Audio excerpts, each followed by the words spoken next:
এক বিশাল বনের প্রান্তে একটি পুরনো আম গাছে বাস করত টুটু নামের এক টিয়া। টুটুর গায়ের রং ছিল পান্না সবুজ, আর ঠোঁটটা ছিল টকটকে জাল।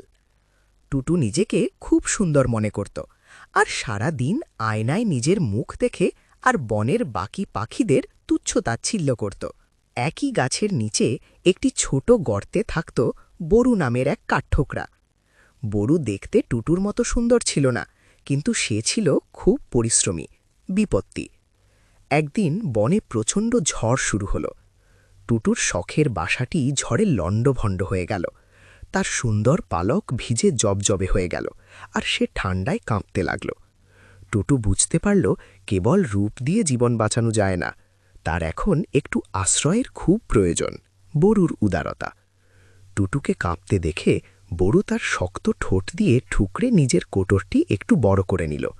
সে টুটুকে দেখে বলল, বন্ধু টুটু, তুমি অহংকার ছেড়ে আমার এই ছোট্ট কোটরে চলে এসো। এখানে তুমি অন্তত বৃষ্টি আর ঝোড়ো হাওয়া